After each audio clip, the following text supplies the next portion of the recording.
welcome to another edition of the Sports Court. And we are back. We got the full crew in the house. That is what it's all about. The Yankees, out of any team in the league, are the best equipped to handle a blow like this. I think there is a higher power at play here. He's due law of averages. That dude is the ultimate scrub. Trash. You had fucking trash. Next game, you're going to see a big performance. You can see it in the end of the game, and I'm totally stoked excited for this. And we are back. Welcome to another edition of the Sports Port. And once again, it is the Barnes and Tony Show. Anthony, how are you, my friend? Happy Monday, Brian. How are you, Monday. Happy dude? Halloween. Oh my Happy God, Halloween. How could you forget about your favorite holiday? It's not my favorite holiday, dude. I'm just kidding. But, Tony in costume. I mean, what other holiday is meant more for you? Yeah, that's true. I do enjoy the costumes. And you do not. No, what do you mean? I love costumes. Oh.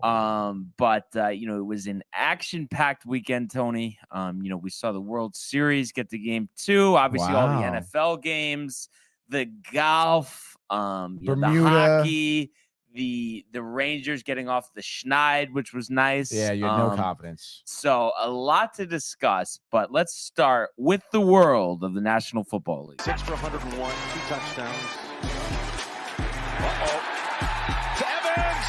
Touchdown, Tampa Bay! How about that throw? Sam Darnold blasted! Oh my goodness, did he take a hit? In trouble, what? Brings him down. Lost one for Odell Beckham Jr. Got it down. Touchdown! All right. All right. The losing streak goes to 13 games, and Michael says, "Let's go. I'm sick of this." Do we, Tony? Some context here? Yes. So that is definitely from our, Mario and Luigi, a little short we filmed. Dude, I'm sick of this. Okay. All right. Yeah. Did you watch it, Brian? Of course, I watched it.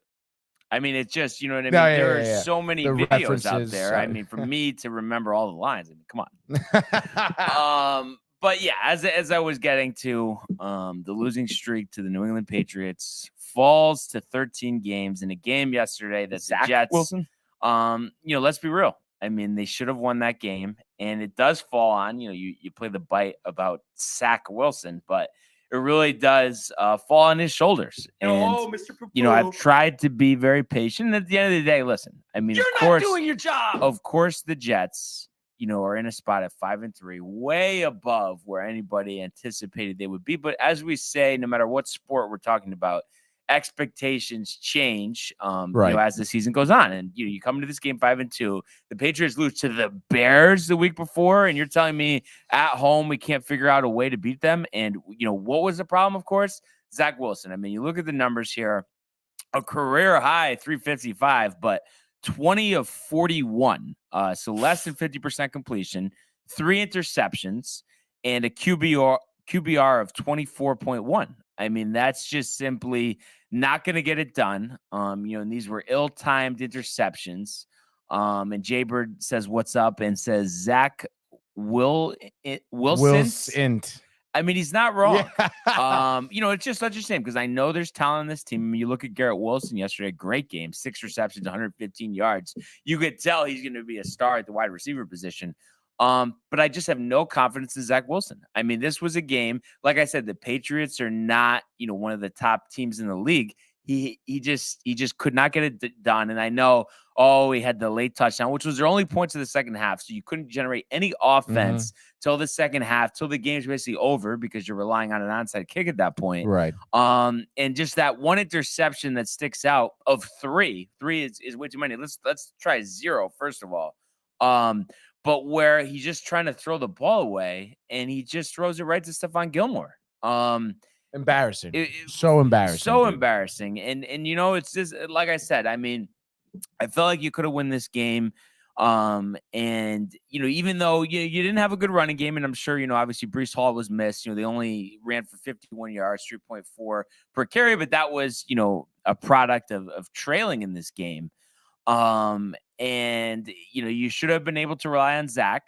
And he even says that he doesn't like doing the, they were talking about this on Rick and Dave this morning, that he doesn't like doing the simple, the boring things. He doesn't, he wants to do the spectacular.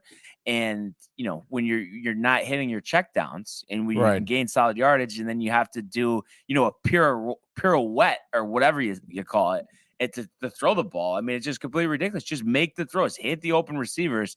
That's all you ask for. And Jay says Mims and Moore are underutilized. They need more reps. Yeah. And I couldn't agree more there. Denzel Mims had that 63-yard reception, showing his athleticism. So I know, sure, we're not at practice, and he might have an attitude problem as well as grasping the playbook. But you could tell the athletic ability is there.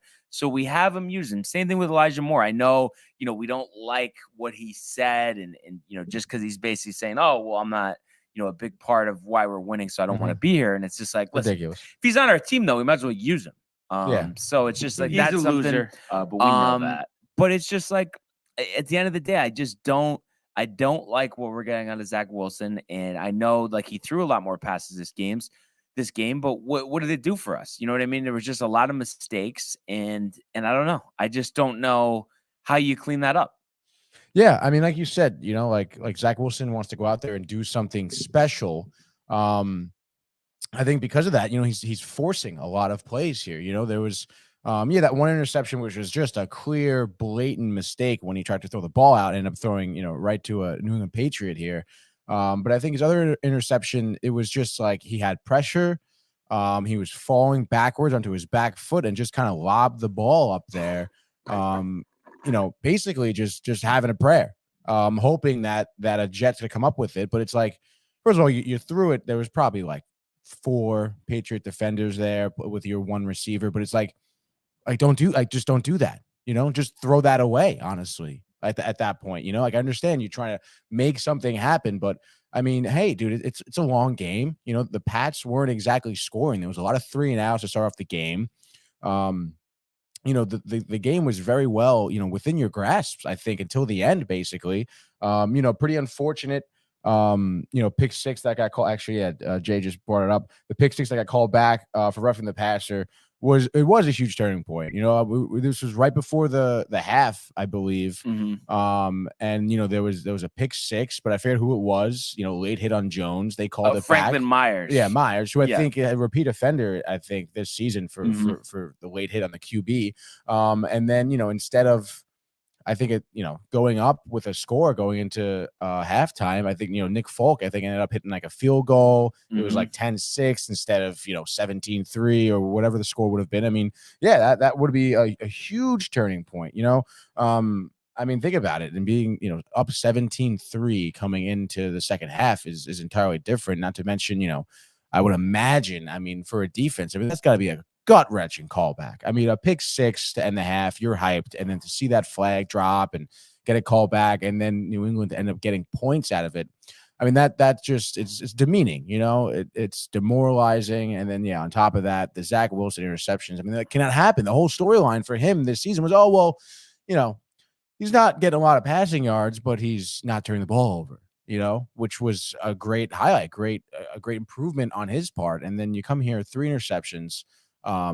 Which, I think all 3 of them could have been very easily avoidable had he just decided to throw the ball away, honestly, and throw the ball away, correctly as well. So, really tough loss. And I know it's like, Monday morning quarterback, but I mean, if he doesn't throw 3 interceptions, if he throws 1 less, honestly, I think they win this game.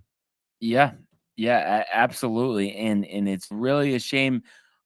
Because despite, like Jay mentioning, that being the turning point in the game, but it's like, I say this with like the Yankees all the time when they would have a bad game, and then you're right there at the end, and then you do something stupid like Zach Wilson throwing that interception to Stephon Gilmore. So, that's the infuriating part about it. And then you look at the schedule here, and it's like, you're 12.5-point dogs at home against Buffalo next week. I mean, obviously, we don't even need to talk about that. I mean, it's just talk about back against the wall. Then you have your bye week, but then you go to New England, and then you're home to Chicago, at Minnesota, at Buffalo. So it's like what was once a promising season, can get out of hand very quickly. Yeah. And I mean, it's time to step up. It's time to grow up. And like I said, I know, I'm speaking to the fact that I'm kind of tired of Wilson and not really a believer, but we know he's going to be at the helm for at least the rest of the season. So if you have it in you, show it. It's that simple. A lot of guys I've noticed on sports radio are calling in and talking about how if Mike White was the QB yesterday, would have won this game. Do you agree? And do you foresee Mike White getting a start? So possibly as far as could they have won, and no as far as him getting a start, barring an injury. They just don't want that quarterback controversy there. And the thing is, we saw him throw 5 interceptions against Buffalo last year. Mm-hmm. So obviously he has a tendency to turn the ball over as well. But he's just, he's showing some flashes of greatness. And obviously that, beating the Bengals last year. I mean, that game was insane. So hey, this is a turning point for Zach. So we'll see. Buffalo, very tough defensively. Obviously the Jets already down some key guys in their lineup, specifically on the offensive line. So let's see how you perform there. And listen, it's very early, almost a week till this game. But you're telling me that 1 week from now, Tony, I might not be sitting here talking about how they lost at home 47-10 and Zach Wilson threw 4 interceptions and was sacked 7 times. I mean, it would not shock me. And I hope I'm wrong, but it's just the signs aren't good. And I think the one thing we just have to keep in mind here, the rest of the team has stepped up, and that's why they were winning. But all this time, they haven't been winning because of Zach. I mean, you want to say the Pittsburgh drive, but even it's Pittsburgh. You know what I mean? They're not the normal Steelers. They're one of the worst teams in the league this year. Miami, you had the quarterback injuries. Obviously, Cleveland, the miracle onside kick. Green Bay's been a mess all season, and then the same speaks for Denver. And then Brett Ripken was playing quarterback. So you've caught a lot of breaks in those wins. So now it's time. If you're going to be a playoff team, step up and beat a team with a good quarterback and have Zach stand in there and make throws. And, I know he thinks it's boring, but the thing is, what's more boring than sitting on the sidelines because you keep throwing interceptions? Yeah. No, yeah, it is. It's embarrassing. And I know the Jets, I believe, have the only successful onside kick this season. They did try again against the Patriots, yesterday. Did you see how, I forget who's the name of their kicker? The Jets? Yeah. Greg Zuerlein? Zuerlein, yeah. Did you see how he kicked the onside kick? Like the sideways? He lined up as if he was going to kick it to the left. And then his last step, he crossed his legs over and used his right leg to hit it to the right. It was pretty crazy, dude. Yeah. Yeah. And they almost got, but your Peppers, of all people, Jabril Peppers recovers it. That's funny. So yeah, we'll obviously have to see, what happens next week against the Bills, but definitely a turning point in the season for the Jets. And just kind of running down the games from yesterday. First game of the day, we saw Broncos over the Jags, 21-17. Hey now. So Wilson finally steps up. He led them on that touchdown drive late. I thought they were effective running the ball. And obviously, they win this game despite, getting torched on the ground. ETN had over 150 yards rushing for the Jags, but Lawrence threw 2 interceptions. So here we go with the interceptions. It's hard to win when you're throwing interceptions at crucial times. So I think that was big for Denver, and I was kind of alluding this to you before the show. Listen, I know, they're up against it here, of course, being 3-5, but there's talent on that team. And especially if they don't, there's been some murmurs about, are they going to trade former first-round pick Bradley Chubb, who's due for a contract extension? And it's just I think he leads the team in sacks. So, you keep him. They said they're not going to move any of the receivers, so that being Cortland Sutton and Jerry Jeudy, as well as KJ Hamler. And then, Melvin Gordon and Latavius Murray have done well in the running game. So I'm just saying, I think the pieces are there, and I wouldn't put it past them to go on some type of run here. Obviously, it is just Jacksonville. So we'll see what happens in the coming weeks. And speaking of Jacksonville, I don't know. I don't know the exact answer for it. I guess, too, that, coming off really like a flawless college career, we just have not seen the same things from Trevor Lawrence in the NFL. But I do think a big part of that is obviously what's surrounding him, and ETN, who actually was his teammate in college, is obviously a big help for him. But, the ball's on him. He didn't turn the ball over in college, and he's done that a lot here in his short time in the NFL. So you hope, he has so much talent. You hope he figures out a way to turn it around. What a crazy game, which ended up being for first place in the NFC South as the Falcons in overtime over the Panthers, 37-34. Just a back and forth crazy game. And it's just funny. The Panthers were a made extra points. Yeah. Extra per. It's the saliva, Tony. You know it. We've already talked. Do you have a lot of saliva right now? Always. Yeah, always excessive. Think it's the coffee? Yeah. I do. It think is. and it's just always drinking water too. Maybe you should go hot coffee. See if that makes a difference. Yeah, that's true. Dry it up a little bit. Yeah. Just before the show, hot coffee. But so they missed those crucial. And the funny part too is PJ Walker actually threw basically a Hail Mary pass to DJ Moore for the touchdown, and I think there was like 20 seconds left, whatever the case may be. It was like 12 seconds. Yeah, like 12 the game was going to be over. Right. And then they just missed the extra point. And then they go into overtime. Right. They get the ball back, and then they miss another field goal. So Eddie Pinero, it's over. Well, DJ Moore got a flag for excessive celebrating.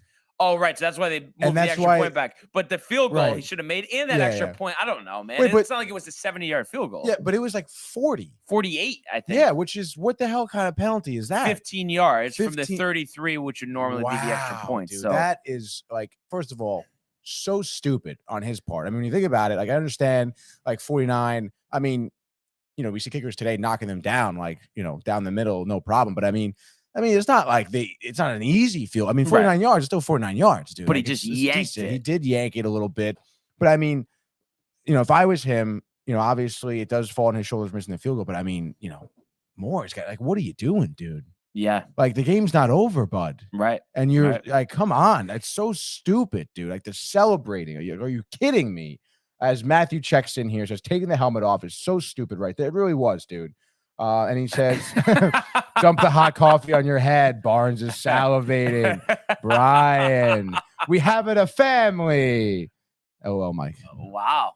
So Matt coming in hot this morning. But and he says, I don't get why that's a penalty, though. Like, who cares? But what is it taking off the helmet? Taking off the helmet, and then certain celebrations, they throw the flag. But you know what it is? It's like, listen, sure. Does the NFL chief it with, having that as a penalty? Yes. But then also the players, like, nobody cares about your celebration. Just play the damn game. You're also you know what I mean? I don't mean to sound like a grouchy old man, but it's like, you're getting flags for that stuff. That it's out there taunting, all that. We saw some taunting plays yesterday, too. And you're the fucking Panthers, by the way, too. It's not like you're, whoa. But because of that, because of Eddie Pinero, the Panthers go from what would have been the division lead to season over at 2-6. So it's just maybe crazy. Not though, because of the way the division is, but more than likely, obviously, with what they're dealing with as far as a talent standpoint on that roster. So I thought that was crazy. And we saw the Cowboys 49, Tony, over the Chicago Bears, 49-29. Tony Pollard, 3 touchdowns, starting in place of Ezekiel Elliott. Dak Prescott had a good game as well, 21 of 27 for 2 scores. So Dallas, sitting pretty there at 6-2. Obviously, of course, the Eagles, they did end up winning yesterday, but still undefeated atop that division. But Dallas doing everything they can here, running for an even 200 yards, 4 rushing touchdowns. Dak also ran one in. They sack Justin Fields 4 times and only, limit them to only 151 yards through the air, and gave up, though, 240 yards on the ground. So Bears, obviously one of the better running teams in the league. Herbert had 99. Fields had 60. Jones had 33. And Montgomery had 53. So just a kind of a wild game. But I think if you're the Cowboys, that's all you could ask for. And he says he has Matt Gabriel. Yeah, having Tony Pollard fantasy. You're pretty happy with that. We've talked about this many times, but for years, I've just seen the burst out of Tony Pollard. It just really feels like he could be one of the best running backs in the league if you're going to consistently give him 20 to 25 carries every game. You think Zeke is a little tight? A little tight, but they, you know what I mean? It's just, we live in a day and age, even if you get supplanted by a guy, nobody just gets 35 carries a game. Like there's always room for 10 or 15. Not to mention, it's not like Zeke is trash. No, and the necessarily, goal line, like, even though Pollard did have 3 touchdowns, the goal line, Zeke all day. He had 2 from the 1-yard line last week. And, we saw the Dolphins 31-27 over the Lions. The Lions jumped out to an early lead in this one. It had 14-7, after the first quarter, 27-17 at halftime, but then gets shut out in the second half. Tyreek Hill streaking up and down in the field. Streaking? 12 catches, 188 yards. Streaking. Tua, see, this is the thing. This is why I get frustrated with Zach Wilson, because Tua, coming into this year, had about as much credibility as Zach Wilson. And we see the difference in play this year. Tua's just going off every game. And I understand he has Tyreek Hill and Jalen Waddle. And Tyreek Hill, of course, was close to becoming a Jet. But 29-36, 382, 3 scores. And then I mentioned, Hill 12 for 188, but then also Jalen Waddle 8 for 106. And, he had 2 touchdowns. He finds Gesicki for a touchdown as well.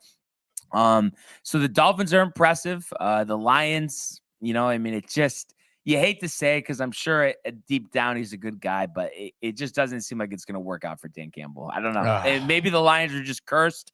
But other than Jim Caldwell, no one has been able to come in there and just win football games. And that's what it is in the NFL. You got to win football games. Yeah, I was obviously, watching Red Zone yesterday. And like you said, the lines went up quick early, like 14-0, I want to say, right? Yep. I don't know what happened, dude. Yeah. Just the consistency is the problem. That's for sure. The offense has been good, but execution has been poor. That's what it is. And you think about, poor execution, and despite looking, very much improved the last couple of weeks offensively, the Cardinals lose again, 34-26 at the hands of the Vikings, who moved to 6-1 on the season, 4-0 at home. And, just passing, throwing, really, really have been impressed what they've been able to do. Kevin O'Connell seems to really be making his mark. I think, under Mike Zimmer there, things were getting stale. The last couple of years. Cousins 24-36, 232, 2 touchdowns. And then on the ground, they ran for 173 yards and 3 scores, including 111 and a touchdown from Dalvin Cook. Justin Jefferson led the way, 6 catches, 98 yards. So the Vikings, they look in control of that NFC North division. The Cardinals, like I said, improved passing game, but still Murray sacked 4 times, 2 interceptions. Just was not enough, despite finding DeAndre Hopkins, 12 receptions, 159 yards in the score. So clearly they have a rapport going, but things do not seem to go their way. And they're at a crucial part in the season at 3-5, where if you have any shot at making the playoffs in a tough NFC, things got to start going your way like immediately. So it'll be interesting to see what they can do and if they can build off the offensive success that they've had. I hate to say it, but the Raiders look like they're dead in the water. Shut out in New Orleans, 24-0. Really just so embarrassing. And it's like, it's hard not to question, like, is Josh McDaniels just not a head coach? It seems like he works wonders in New England, and then he gets, a hold of leading a franchise. And it just, there's too much talent on that team to be 2-5. Especially to get shut out by New Orleans. They got injuries all over the place. Andy Dalton's starting at quarterback, and you can't score a freaking point. What do you think the problem is there? Is it a lack of accountability? I guess. It's got to be just like you said, almost like systematic over there, right? I would imagine the culture can't be great. These guys, the Raiders playing here, like, not scoring. It just seems like they're not in it, is what it is, dude. Yeah. So be interesting to see if they're able to turn it around. Their high price acquisition, Devontae Adams. You thought there'd be more magic there with his former college quarterback, Derek Carr. The Steelers are a mess, blown out in Philly yesterday, 35-13. Jalen Hurts going off, 285 and 4 touchdowns through the air. Finding A.J. Brown left and right, 6 catches, 156, 3 scores. Miles Sanders added 78 yards on the ground and a score. So the Eagles, only undefeated team in the league, really impressive here. Really, I know it's not going to happen, but you look at the remaining games. They have a chance to go undefeated. And I mean, how do you argue with the fact that they're the best team in the league right now? I mean, they haven't lost, and they're just, it's not just offense, it's not just defense, it's a collection of everything. And you have to be impressed with the Philadelphia Eagles right now. Yeah, I am looking at their their schedule here. I mean, obviously you could get tripped up by Dallas, you could get picked up by the Giants. Yeah. But possibly you're not the Packers, I guess. It just, do they show up? I mean, Yeah. obviously it doesn't look like that's going to happen, but and it's just amazing too what Jalen Hurts has done. Second round pick, and we've seen this kind of over the last couple of years. These mid round picks, these not first round pick quarterbacks come in, make a name for himself. Now he's going to be in line for a contract extension. They were talking about it on Boomer and Gio this morning. I mean, he's not going to play next year at $1 million salary. They're going to have to work something out. Second round pick doesn't have the fifth round option. Yeah. And I mean, you can't argue with the production. So it'll be interesting to see a guy that they almost took as a gadget player at the time because Carson Wentz was still a quarterback. Pretty impressive stuff from Jalen Hurts and the Philadelphia Eagles. I have to say, Tony, I was wrong about this. Derrick Henry, man, 219 yards rushing yesterday in a 17-10 victory over the Houston Texans. And how about this? 4 straight 200-yard rushing games against the Texans. NFL record. That's crazy. Dude, 32 carries. I mean, maybe that time off down the stretch helps yesterday. And they do this. Ryan Tannehill nursing the ankle injury. They go with rookie quarterback Malik Willis. 55 yards passing. Doesn't matter when you rush for 314 yards. Unbelievable. Backup Dontrell Hilliard had 83 yards rushing, averaging 10.4 yards a carry. So they were just running the ball left and right. And obviously, we know what a mess the Houston Texans are, but Titans, are sitting pretty, high in that AFC South division. The way that the other teams are playing, like the Colts, who they changed the quarterback, but yet same result. And this has some late game magic, similar to that Panthers game. But Taylor Heineke, I think, is it 3-0 now as a starter. They get off that 1-4 start with Carson Wentz, and he finds McLaurin on a bomb late. But just another complete collapse for the Indianapolis Colts. And I know they just switched the quarterback yesterday, and reports are coming out of Indy that Frank Reich is safe. But the thing is, he also, a week before they benched Matt Ryan, compared him to Peyton Manning. So I don't know. I think there's just something to say. If you're constantly finding a way to lose, not producing at a high level, what excuse does the owner have to keep you around? No, none at all. And I don't, Taylor's 16 for 76, 4.8 yards a carry, but it's like, he's usually been your identity. You need more out of him. Ellinger didn't turn the ball over. This is clearly a game that you should have won. And it's not like the Commanders were lighting up the scoreboard either, but they just did the little things right. And you have to give props to Taylor Heineke. I mean, he's a competitor out there. You love to see that off, from a guy that isn't, doesn't have a ton of talent, but he just uses it in the right ways. And hats off to him. The Rams, I don't think will ever win a regular season game against the 49ers. 31-14 over the Rams yesterday. And Christian McCaffrey starring ran for one, threw for one, and also caught one. I think that was the first time since 2006 someone's done that. The first time in 49ers history as well. First time in 49 history. So you see the impact he's making. Jimmy G just not, blowing the game for them. 21 out of 25, 235, 2 scores. And what a move picking up Christian McCaffrey. And I know, relatively speaking, not just generally speaking, but for a running back, a lot of compensation given up for McCaffrey, but hard to argue with the impact he's made over the first couple games. And you think they do all this without Deebo Samuel. The Rams really struggling without a run game, and they also had Cooper Kupp leave this one late with an ankle injury. Kind of looking like the Rams aren't going to make the playoffs this year. Honestly, it's a real shame, dude. Yeah, they're 3-4 in the season now, and Stafford just looks like he's struggling out there. I feel like, and correct me if I'm wrong here, but I was watching again. Obviously, I'm catching red zone here, but I mean, for every time they showed this game, like Stafford was just under pressure. He was getting hit. He's rattled, dude. He's getting beat up. It seems almost like what's going on with their O line? Well, Andrew Whitworth, he was the All-Pro left tackle, and now he's on the set of Thursday Night Football. I think it's just hard to rebound from that. And then the fact that, like I said, you have no run game. So they're blitzing Stafford. They're sitting back in coverage. And, they know he's honing in on Cooper Kupp, and Allen Robinson hasn't worked out. And I'm sure to a respect, because they played well together down the stretch, they probably miss Odell Beckham Jr. a little bit. Oh, yeah. But I feel like after seeing this mess, he doesn't want to go here, but he also doesn't want to go to the Packers. So where does he go? New York. Nah. Maybe the Chiefs, but it's like, is he going to get enough targets there? You know probably not. But it's a shame. Yeah, I guess it seems like everyone's got the Rams number, huh? Yeah. It just doesn't. I don't know. And maybe the years of, not drafting players, trading away picks, putting high dollar amounts into the older players, might be coming back to bite here. Yeah, I would think so, dude. We saw the Seahawks 27-13 over the Giants. Richie James, I think, might have been 2 fumbles yesterday on punt and kick returns. I would imagine he's going to get his walking papers today.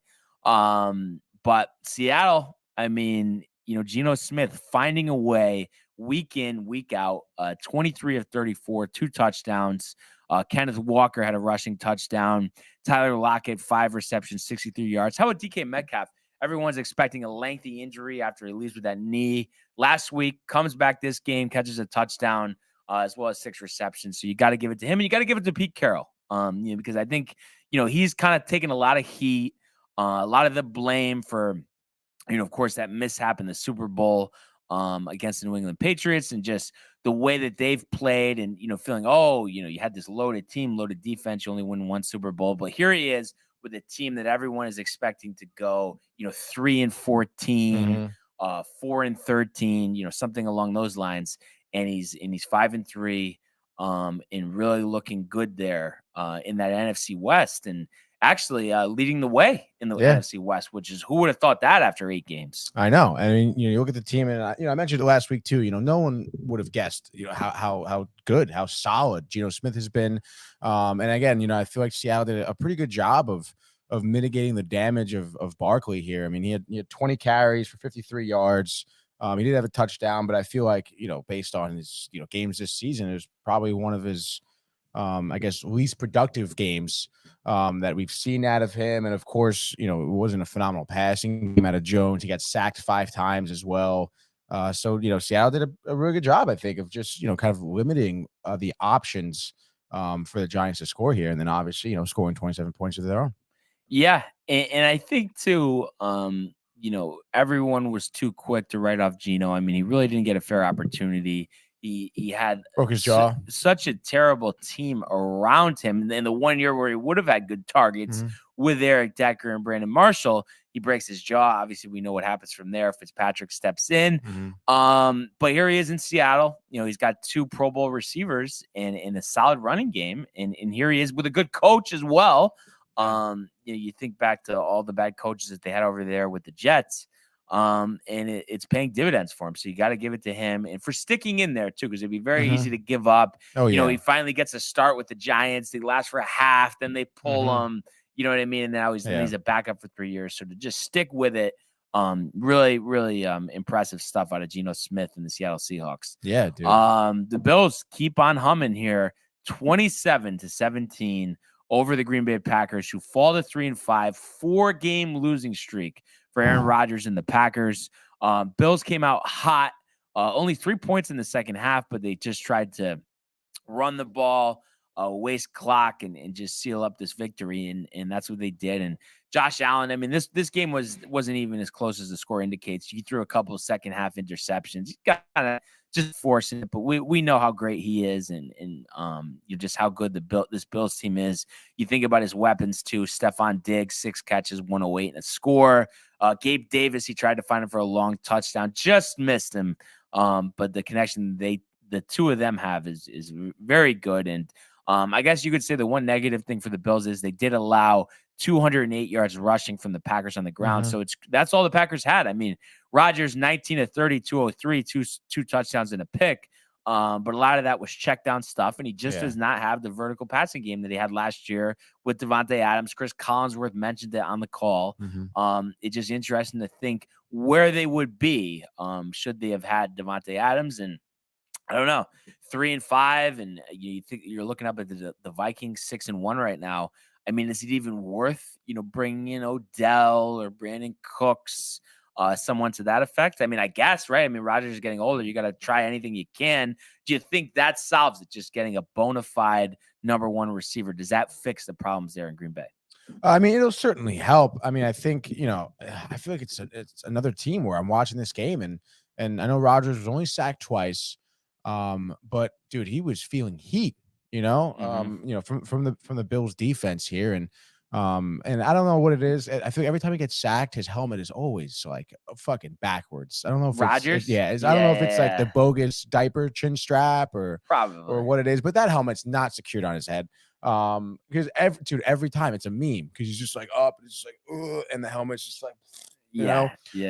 But like I said, it's just like I feel like his line is not protecting him well enough. I feel like he doesn't have a lot of time, in the pocket to kind of sit there and assess what's going on downfield, giving his receivers time to develop the routes, get them open, as well.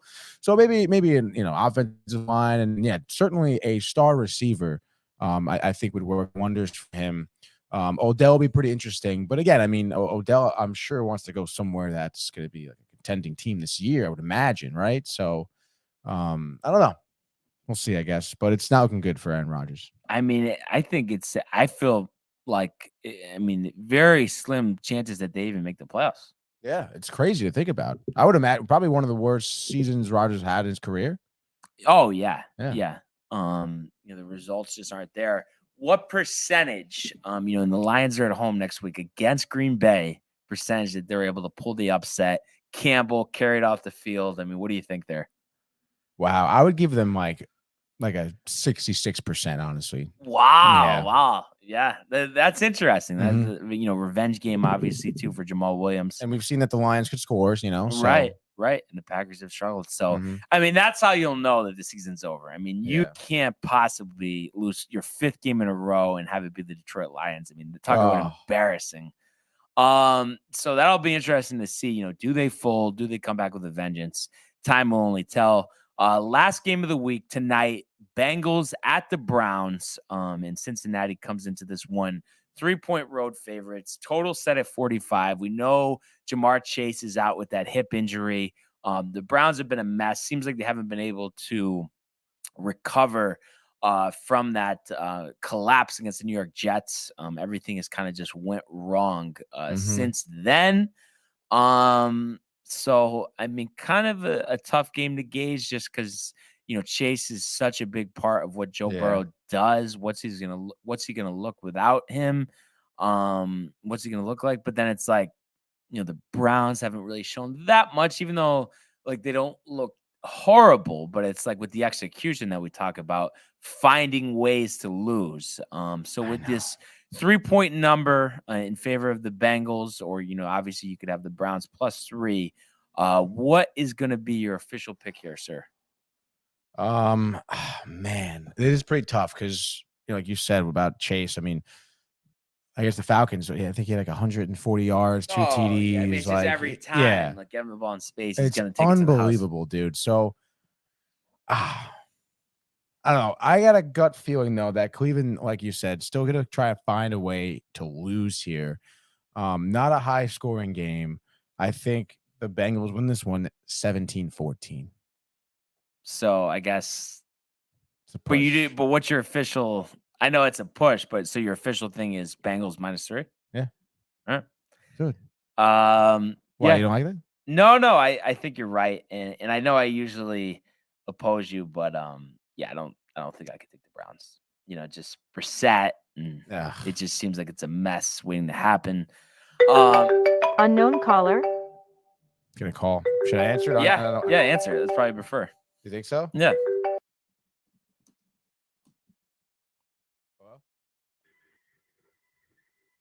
Hello?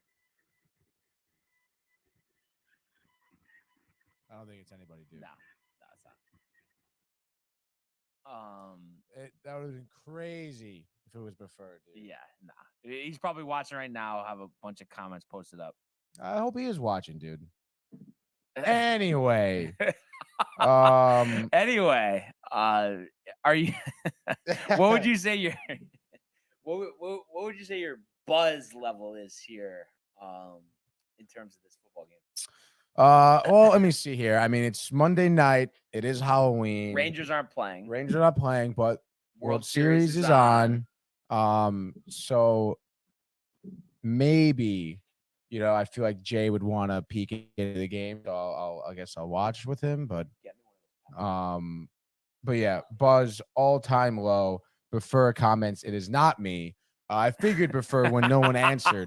Sounded like there was like a news on the other end of the line here. I feel like ever since Michael called out prefer, he's taking it very personally. I'm being a little timid on the comments. Well, yeah, I guess. I mean, thanks. I don't really blame him, I guess, but I mean, I don't know, man. I don't know, but why can't he just call though? It's like then it's like everything's back to normal. Is Prefer a Jets fan? I don't remember, right? Giants? I don't know. I don't think he's a Jets fan. I don't think he's a really big football fan, which is fine. Yeah. But hey, we'll see what happens. 8:15, and if you want something different, the Manning cast is back this week. So tune over to ESPN2. He says he called already. I mean, one time Prefer. I mean, you've watched almost 1,000 episodes between this and Screen Time. And you've called one time. So, I mean. You're always moving the goalpost? You're always moving the goalpost. Is that like a reference or something that I don't know about? Can the research department get on that? I'm what do you want me to do? You want me to Google this phrase? The only thing I could... No other YouTuber requires this ridiculous. No, but it's not required, but just when not.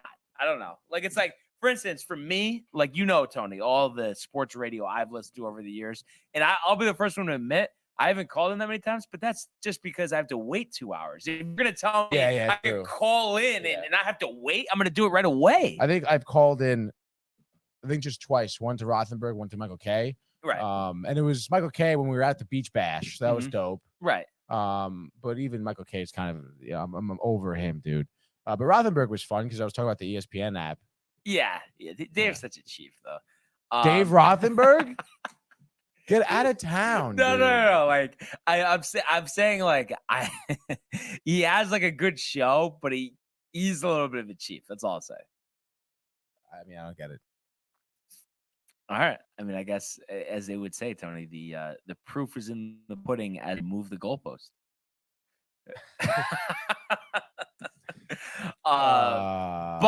But anyway, let's go to the world of the National Hockey League. Here's Matthews. Scores! Hat-trick goal! My goodness, this is a great shot. Big hit on the far side by McCarr. He flattens Jordan's skull. Oh, my goodness. Gets the gun right back. Terrifying and robbed by Shesterkin. That's brilliance from Igor Shesterkin. It's a breakaway to win it in overtime. McDavid scores the winner in overtime.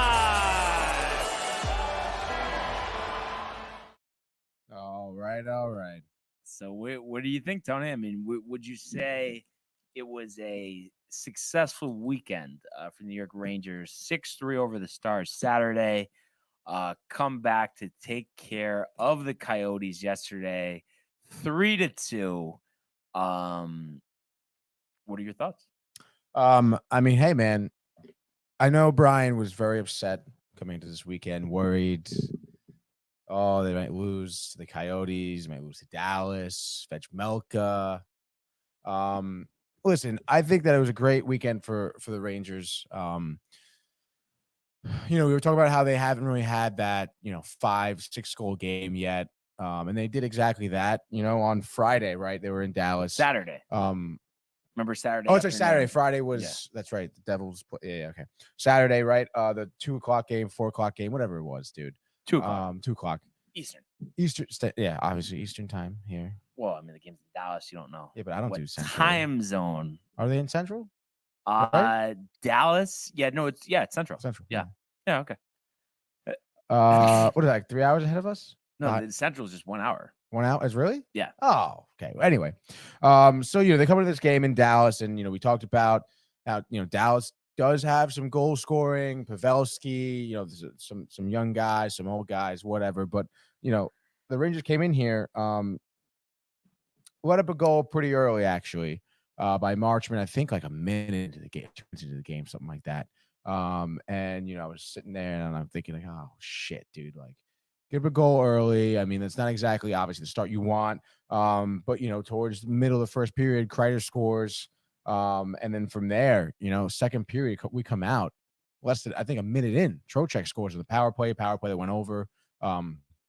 In the first period, obviously, and then from there, it was basically a little bit of back and forth, and then third period was absolute dominance. 3 unanswered goals here. You go into this third period, it's tight, it's 3-3. You get a goal by Jones. Trocheck had the empty netter to kind of put it away there. But third period, it's really showed good, like just dominant hockey. They just had complete control of the puck here. Looking at some of the team stats here. Dallas did have more shots on goal, but again, Rangers beating them out and winning faceoffs, and that's obviously what led to a lot of their goal scoring. Not to mention just holding the puck in the third period was huge. Obviously, limiting turnovers. They only had 5 giveaways. They took the puck 8 times from Dallas here. They played good defense, solid movement through the neutral zone here. It was all about finding your men. It was finding the wings. Trocheck did a good job, like I said, winning those faceoffs, getting the puck out. The defenders kind of, move the puck up along the boards here to find, a wing on the outside, and they just set up their offense here in Dallas. Great time. They're going to win that game 6-3, and then they're against the Coyotes in Arizona, by the way. Which, Brian, have you seen any of the photos of their arena? Yes. Of their setup? Oh yeah. So they're playing at Arizona State University, and they obviously use their locker room for the Coyotes use their college's locker room, and then the away team has like some bogus locker room set up where they drape up like the black curtains around them and they just have them sitting in a circle. I wonder if I can actually get. I mean, but the thing is, it doesn't even look college. It looks high school. It looks like Wonderland of Ice. Yeah, it does. It looks like a Wonderland of Ice. Like you're going fucking play beer league, dude, hockey. Oh gosh. Not to mention, like, I think it fits like 4,000 people, maybe 2,000, something like that. And it's empty, bro, empty. It's honestly like kind of embarrassing. Like I know you mentioned it last year. We even talked about last year. Yeah. Let me show you some photos, dude. It is absolutely ridiculous. That this is like for visiting teams, like this is like their area. No, I swear to God, right there. Just freeze that right there. Right here. That looks identical to the Mohegan Sun Convention Center. Oh my no God, lie, that's dude. the arena. Like, yeah, this is oh my. This is what they're setting up for the away team. Oh dude. my God! Like how crazy! This is the away team's locker. Yeah, and the shame part of it is, this would never happen in any other sport. This would not be allowed. I know, baseball with like the A's and stuff have had some rough facilities, but. Usually the leagues the Coyotes stay on top of it, but no, that's Wonderland of Ice. Yeah, literally, dude. Like absolutely, like I honestly, like I can't believe it. But what is in your eyes, Tony? Put on your commissioner's hat here. I mean, what is the answer? I mean, they got to move the team. Where? I mean, that's I guess that's pretty good. Obviously, I mean, I don't know. I mean, you can think about it like, there's some teams out there that have some great followings. Obviously, Florida has a few teams already. A second team in Minnesota, I think would be cool. Minnesota has a really good fan base. It should be interesting to see how they kind of adapt to that. You could go another Canadian team. You could do that. I'm not sure how that would kind of pan out with people in the divisions and stuff like that. But I think that would be pretty cool having another Canadian team. And I guess you could think about moving them to like Hartford, I suppose. out of everything you suggested, I mean, you're talking second team, Tony. That's insane in Minnesota. I understand it's like a big hockey following, but you're telling me you move them to Hartford. I mean, they're not. The interest is going to be through the wall. Like you can move an AHL team, it's okay. Right? No, that's fine. But I mean, they would have to need a facility, like a newer facility. I feel. No, what are they going to play at the the Xfinity Center? Right, is where the Wolfpack play. Yeah, Xfinity yeah, or the the Xfinity Center. Yeah. I mean, UConn plays there all the time. What's wrong with playing there? UConn plays there all the time. Hold on a second. I'm almost positive. Let's see. So Xfinity. I'm just in terms of the capacity. Or is it Hartford Civic Center? No. That's what it used to be called. Okay. All right. Wait, is this? Oh, wait a second. It's not. No, what the? Oh, XL, Tony. XL. Xfinity is the outdoor concert. Oh, okay. So I don't go to Hartford a lot. I'm sorry. I mean, oh no, I'm in Hartford all the time. Anyway, looks like 16,294. I mean, that's good enough. No, isn't that like even bigger than like some of the hockey teams are? Yeah, it's definitely bigger than what Arizona has right now. So yeah, there you go. I mean, it's just why the hesitation on your part, just given, I feel like hockey is one of the rare sports where for the most part, that there's teams where they should be. We already have one in Vegas. We have a ton of teams in Canada. Obviously Arizona, and really, I mean, I question the longevity of San Jose. I mean, I don't think that's a hockey market. I don't know. I mean, San Jose was like a huge team though, like in the 90s. It's pretty historical, honestly. They were a huge team in the 90s, I feel. I think they have a solid following. I don't think there's any issue there. Why, you want to move them too? I mean, solid following. What's your guess? Last year's attendance. Where did the Sharks rank? On average? Oh, like, NHL attendance. I don't know. Maybe like 23. All right, hold on. 22.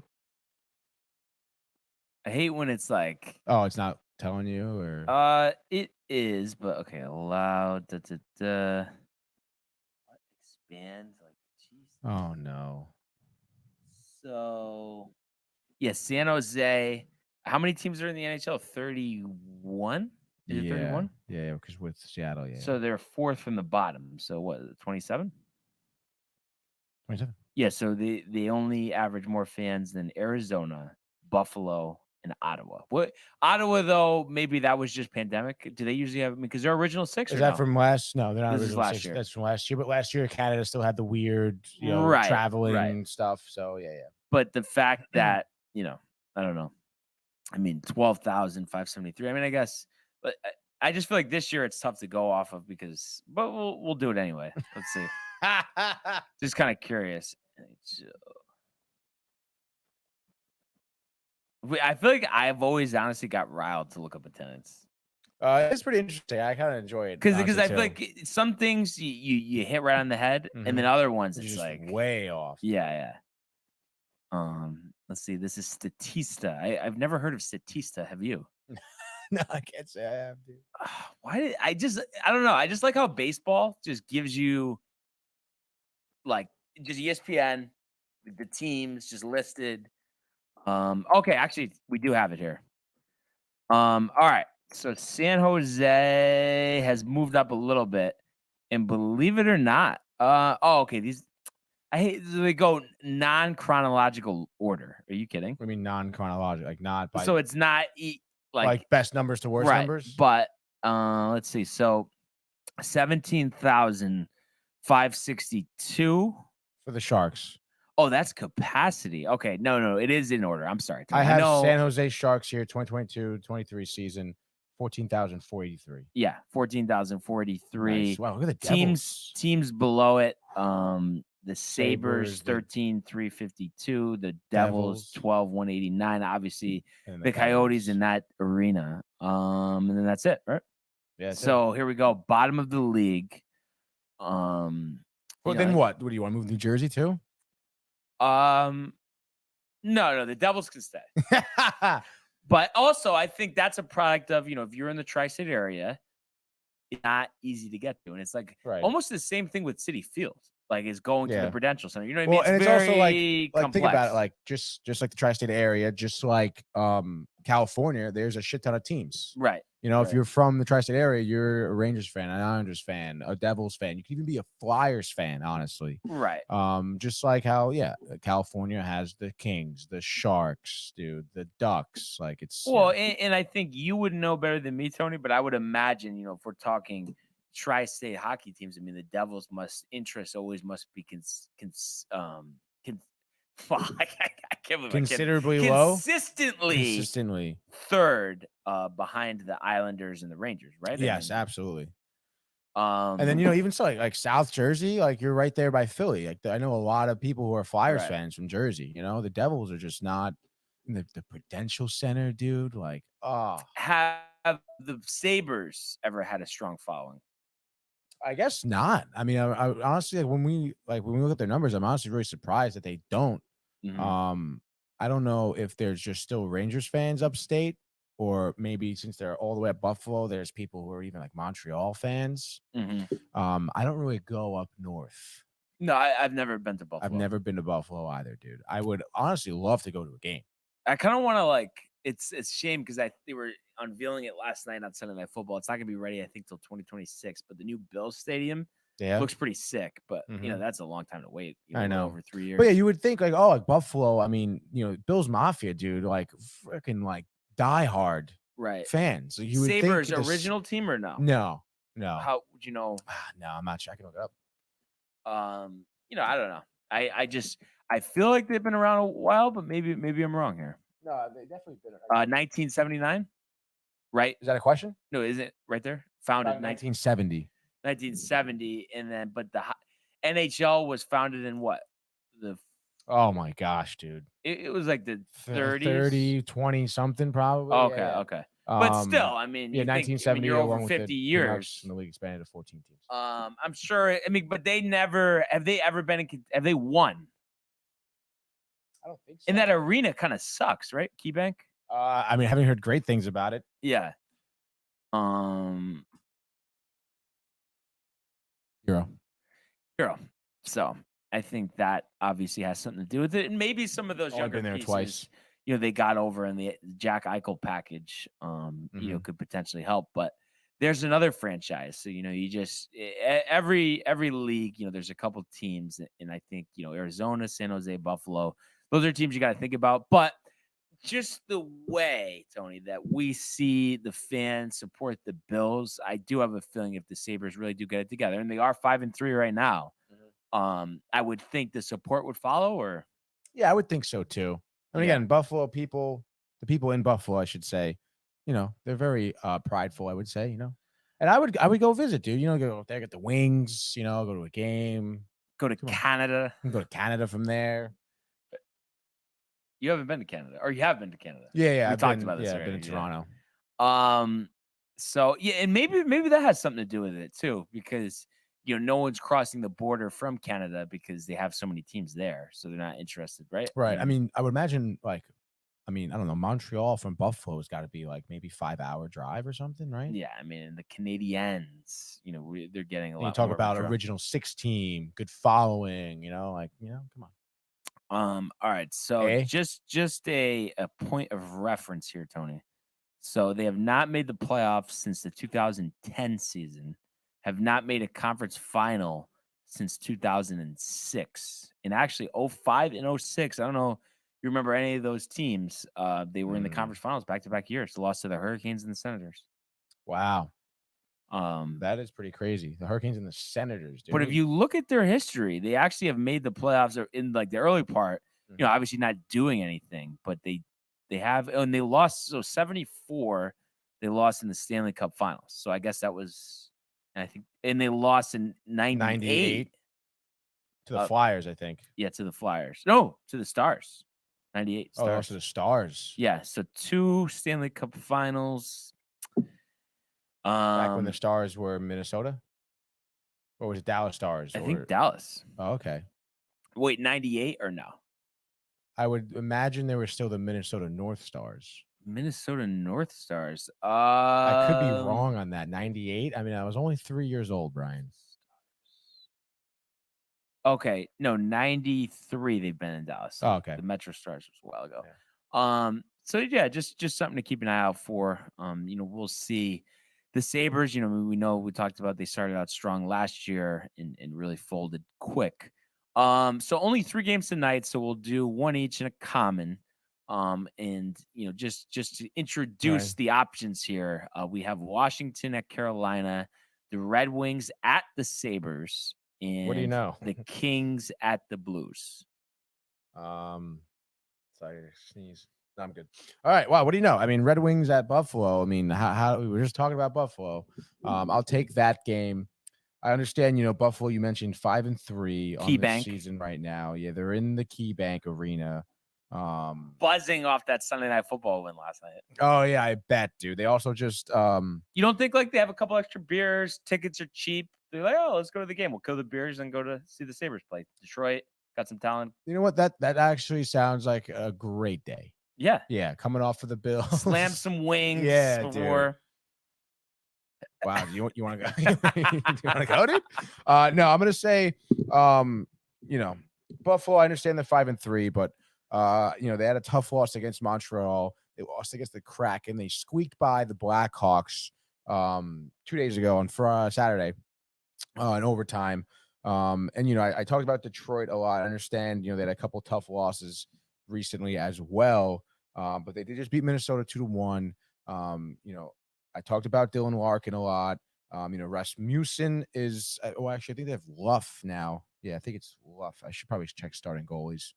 But I would say Detroit in Buffalo here. I think they're going to generate some more offense here. Then I don't want to go to the Daily Mail. Then the Sabres. I'll say Detroit takes this one 3-2. All right.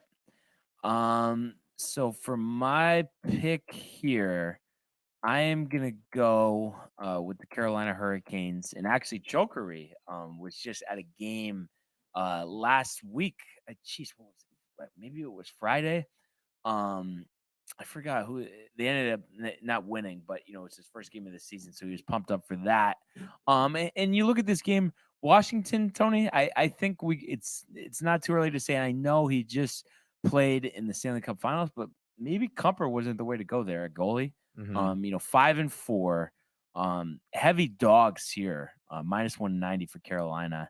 And I just think Carolina has a better team. They're at home. So I can see Kumper, allowing 2 in the first, another one in the second, and maybe 2 more in the third. So 5-3 Hurricanes over the Caps. I know. I still I don't think Darcy was the way to go for Washington. No, and literally, I think he's like a borderline starter, and we thought he's an all-star because of the defense they had in front of him. Right. Yeah. Obviously, Avalanche had great defense. Not to mention they had phenomenal offense too. So he's winning. He has a great winning pressure on him. Yeah, no pressure. Just don't mess it up too bad. And it's exactly, and it's still so crazy that 2-3 years ago, I guess now, Washington was supposed to have Lundqvist. Right. Like they let Holtby go free agency. They get Lundqvist, and they're like, imagine if Lundqvist was in between the pipes for Washington. But the thing is, and obviously, I'm a little late here with Lundqvist. I wasn't really watching the games as much, but I did know, the King of New York and all of that, and getting them to that Cup final against the Kings. But it did seem like to me, and I'm sure injuries were a part of it, and obviously that's ultimately why he had to retire. But I mean, wasn't he pretty cooked at that point? I mean, it seemed like he was like going back and forth with Talbot the last 3 or 4 years of his career, no? Yeah, I mean, I don't know. I mean, obviously Talbot was really good. He was definitely starting goalie material, but I mean, I'm not saying Lundqvist was perfect. Everyone makes mistakes here, but honestly, like those past few years with the Rangers, I mean, they were leading up to being a rebuild. He had blown defenses. It was a Rangers team that was kind of struggling a little bit. Yeah. Struggling to score, struggling to defend. It wasn't like a great time, Right. So just something to keep in mind. But last game, we'll pick it at both at the same time here. The Kings and the Blues. On 3 if you would, Tony. 1, 2, 3. Kings. Blues.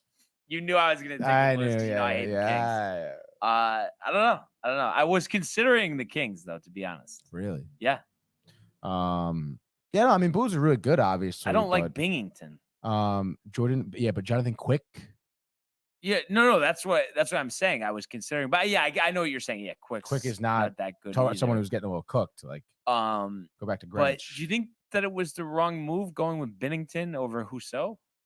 Like in terms of like letting Husso go. Mm-hmm. I mean, do you think that was the wrong move for St. Louis? Or I guess I don't think they're much different, honestly. Yeah, I think they're both kind of average goalies. Yeah, professionally, obviously.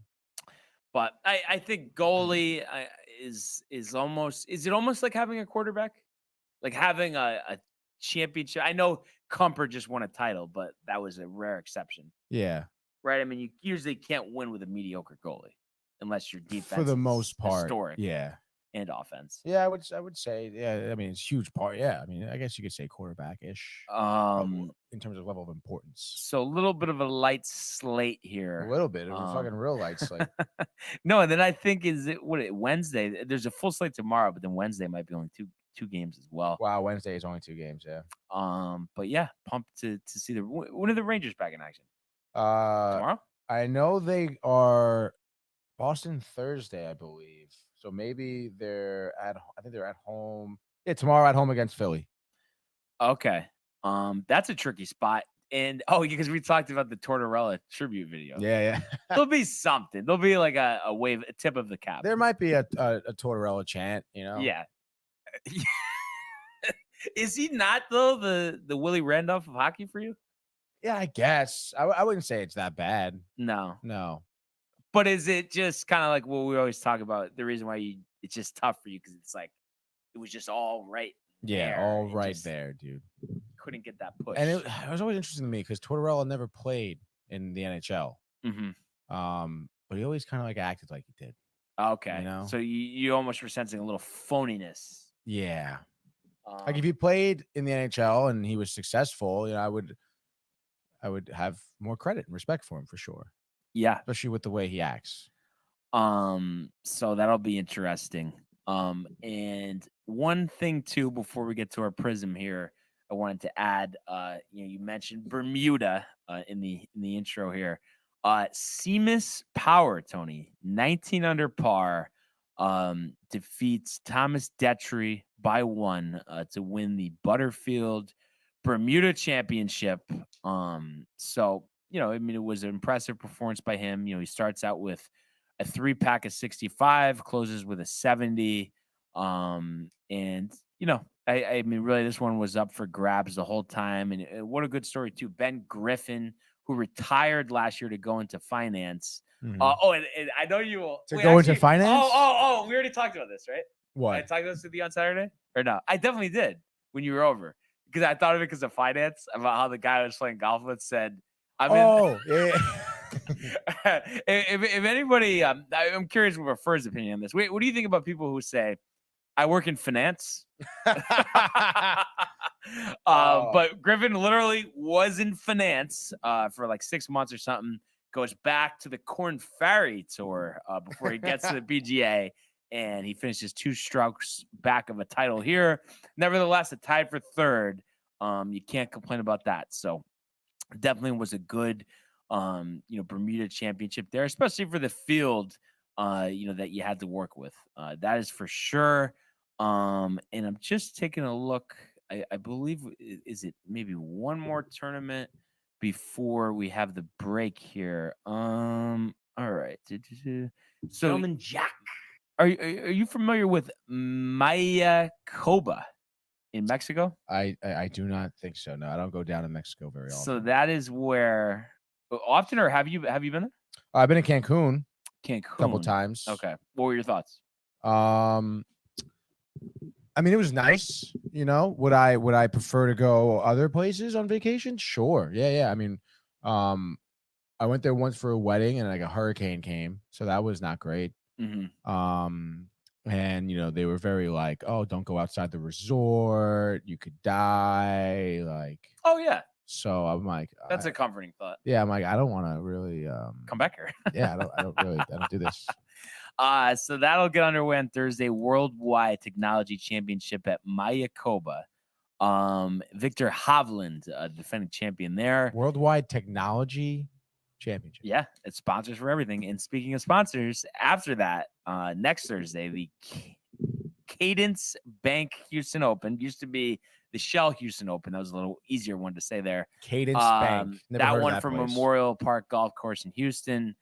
Jason Kokrak, the defending champion there. And then before we get a couple week break, before we get the Tigers tournament, the last one is the RSM Classic from St. Simons Island, Georgia, the Sea Island Golf Club. So a couple kind of under the radar, under the radar tournament. Little bit of an oddball, but I'm excited too. It's a team format, December 9th, Tony.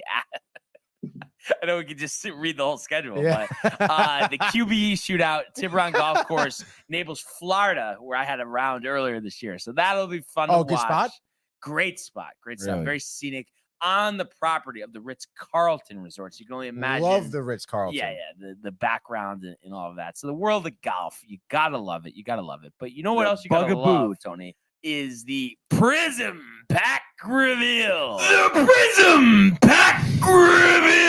It's just funny how stuff like that starts. Like, you know what I mean? There was no thought that went into that, but for some reason, you say it once and it sticks. Could we get some music? Do we have music? Do you want some music? Yeah. All right. I forget what I played for you the last time. I think it was NBA theme. Hold on. I'm coming over there. Oh. All right, we're gonna get a little crazy. Hold on, don't show the first card yet. All right. Also, stop looking at the cards before you talk about them. Okay, you can't do that. All right, hold on. Let's see. DV2, the camera 2, right, and then that's gonna be like there, and then we're gonna go a little bit of this action. Okay. We're going doubles.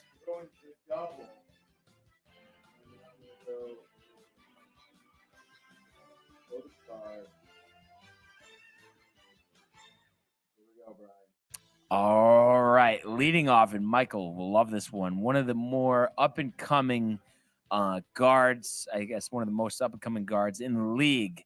Kind of still making a name for himself, but from the Sacramento Kings, Davion Mitchell. So this is kind of a sick card, instant impact. So very glittery. Kind of reminds me of the Pokemon holographic cards from back in the day. A guy that we already have, but we will welcome another one of his cards. Very gritty, hard-nosed player from the Portland Trail Blazers, Robert Covington. So let's see. This one, just a normal, but the holographics on this one, Tony, no? Wow, that is almost hurt your eyes. Wow. So we got that. This is a good pull. This is a good pull. We start with Davion Mitchell, and then we go formerly of the San Antonio Spurs, now on the Atlanta Hawks, DeJounte Murray. So there's a guy, teaming with Trae Young this year. I would not be surprised. I know it's a little far-fetched. There's a lot of good teams in the NBA right now, but one of these days, the two of them stick together for a while. One time, they bring a championship to Atlanta. So something to keep an eye out for. And to round it up, one of Michael's all-time favorites, the brick man himself, Kyle Kuzma. So the former Laker on the Wizards now. I think he's still on the Wizards. So that's our 4-pack. That is the Prism pack. And I have to say, DeJounte Murray, Davion Mitchell, those are solids. And you throw Rocco along with them. That is definitely a very solid pool. So thank you, Tony, for the high the HD display, I guess I was going to say, of the Prism pack reveal. So, hey, I mean, that's impressive stuff right there. Yeah, great stuff. And just as a quick note here, as we wrap up, I know we haven't really went into detail too much. When it comes to the NBA, we're waiting for it to pick up a little steam, a little forward momentum. But the Lakers get the monkey off their back last night, defeating the Nuggets. So picking up their first victory of the season to go to 1-5, 121-110. And listen, I mean, when you've had as bad of a start as the Lakers, to pick up a win against the Nuggets, Jokic, all of that, I thought that was impressive. Jokic had 23 points, 14 boards, 6 assists. LeBron, 26 points, 6 rebounds, 8 assists. AD, 23 points, 15 rebounds. Lonnie Walker, the former San Antonio Spur, at 18. How about Russell Westbrook off the bench? 18 points, 8 assists, 8 rebounds, plus 18. So you like that? You don't expect to see that, but I think, hey, maybe this is inspiring. Maybe he wants to finally accept the role of being a bench player, being a role player, but succeeding in that role. That's the key. Yeah, success. Obviously, the Lakers have put themselves in a little bit of a hole here at 1-5. Season very, very early on. What do you think he means that I can't be doing that, Brian? I think he finance. No, I think because I was saying like you had when you put the cards on the table, they were facing you instead of facing the camera. Oh, So yeah. I think that's what he was talking about. Yeah, no, appreciate the assistance there out of Matthew. Yeah. So we'll see. Moving forward, I think there's too much talent on this Lakers team to just win 20 games. So it'll be interesting to see, do they make any moves? Is it all improvement from within? What is it? And we saw the Cleveland Cavaliers yesterday too, 121-108 over Michael's Knicks. So they go to 3-3. But Michael's Knicks 3-3. I mean, it's a restart from there. They've won all 3 home games, losing 3 on the road. And Cleveland has been impressive. And it's just kind of ironic what a difference a game makes. So, when was it? On Saturday, I want to say. Karis LeVert and Donovan Mitchell had 41 points each. Last night, Mitchell, ironically enough, who was heavily rumored to go to the Knicks, against them, drops 38, 12 assists. But Karis LeVert 0 of 9, Tony, for 1 point after having 41 in the previous game. A lot of talent out there in Cleveland, though. Jared Allen, Evan Mobley, and then Kevin Love, your guy, 29 points off the bench, 8 of 13 for 3-point range. So that jersey card skyrocketing up. Sayonara, Tony. So you love to see that. So I think, as this season goes on, we'll get a little more into it. Obviously, I always like the playoffs. Very good there. It's just, Tony, it better than anyone else. The intensity level, regular season, NBA versus NHL. It's not even a conversation. That's not a conversation. Rest management in the NHL. Thanks, dude. Yeah. You're going to find yourself without a job in 2 seconds. You want to tell the Tortorella? Oh, dude, he's going to bench you. Yeah. He'll send you down. Who do you think, the Nets are also 1-5, by the way. They're back in action tonight against the Pacers. Who wins more games? Between Lakers or Nets?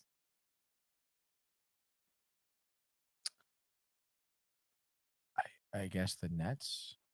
But you never know. Kyrie, I'm surprised. I guess Refers has lost a little bite off the fastball. He's a little taken back. You would have thought he would have brought up all that about Kyrie. And who knows if Kyrie will be on the team. I don't understand, too. Like, did you – because it was – he got backlash over the movie he was, like, kind of Right.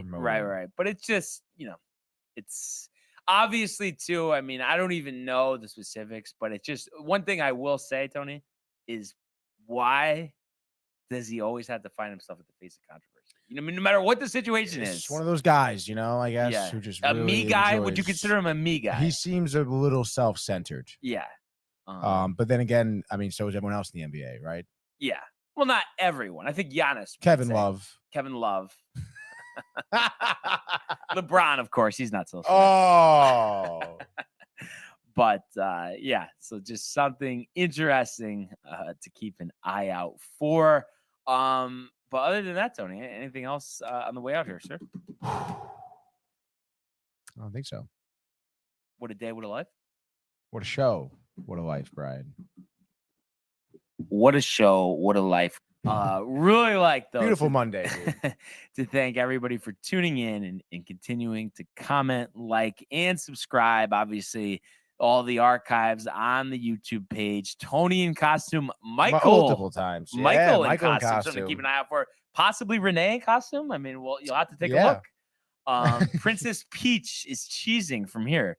But other than that, I definitely check out some merch, downtimetv.com. But I want everybody to enjoy the day, enjoy the games, and we will see you mañana. Hey guys, Tony here from Downtime TV checking in. I want to thank all our fans out there who's been liking, subscribing, sharing our content. You guys are the best. You guys are our bloodline. You make us love what we do.